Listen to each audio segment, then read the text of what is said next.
Content creation করতে গিয়ে আমি আমার জীবনে 2টা বছর নষ্ট করেছি, কিন্তু যখন আমি এই একটা জিনিস জানতে পারলাম সেটা আমার পুরা কন্টেন্ট ক্রিয়েশনের জার্নিকে বদলে দিয়েছে।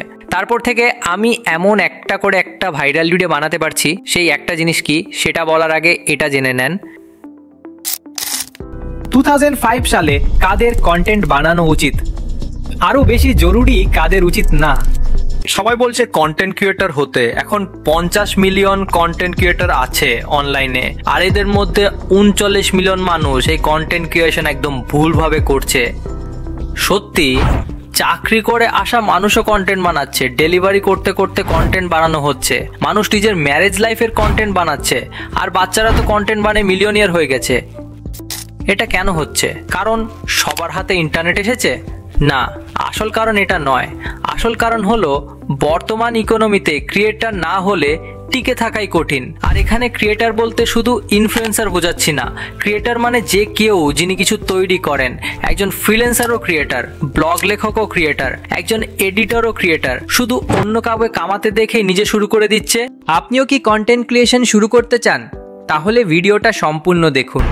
কন্টেন্ট ক্রিয়েশন জগতে আসতে হলে প্রথমে আপনাকে নিজের ওপর আত্মবিশ্বাস আনতে হবে, কারণ সবাই তো আসে কিন্তু শেষ পর্যন্ত কেউ টিকে থাকতে পারে না। প্রথম 1 দিন 2 দিন 3 দিন ভিডিও আপলোড করে অ্যান্ড যখন দেখে যে তাদের ভিডিওতে বেশি ভিউ আসছে না, তখন তারা ভিডিও আপলোড করা বন্ধ করে দেয়। তখন তারা ভাবে যে তাদের ভাগ্য খারাপ। বড় বড় ইউটিউবাররাও প্রথম যখন ভিডিও করত সেই সময় তাদের কাছে এই ভালো মাইক্রোফোন, ভালো ক্যামেরা বা প্রো লেভেলের এডিটিংও জানা ছিল না।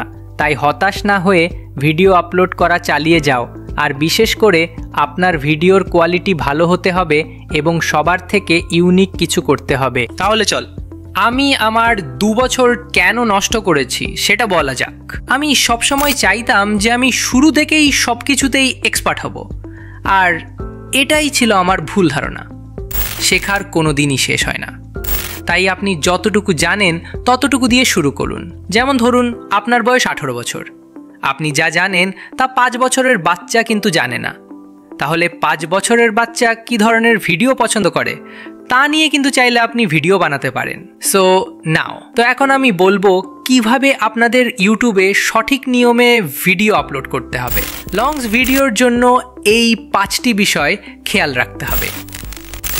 1 নম্বর হলো টাইটেল, 2 নম্বর হলো থাম্বনেল, 3 নম্বর হলো পারফেক্ট ভয়েস, 4 নম্বর হলো ভিডিও কোয়ালিটি, 5 নম্বর হলো ডিসক্রিপশন।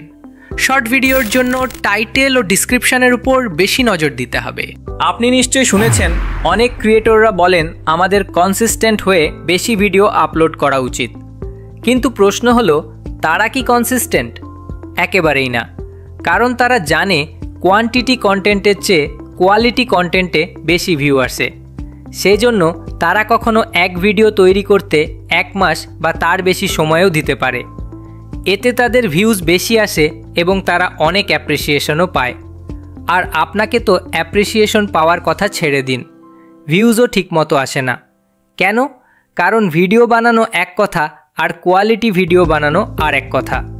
যারা কোয়ালিটি কন্টেন্ট ডেলিভার করতে পারে তাদের জন্য ইউটিউবে গ্রো হওয়া গ্যারান্টেড। কিন্তু বড় ইউটিউবাররা স্পষ্টভাবে বলে না কখন, কিভাবে এবং কি করতে হবে, কারণ তারা জানে যদি সেটা সবাই জানে তাহলে ক্রিয়েটরদের মধ্যে প্রতিযোগিতা বেশি হবে। ভিডিও বানাতে অনেক বেশি সময় এবং চেষ্টা লাগবে, কিন্তু নিজের উপর বিশ্বাস রাখো।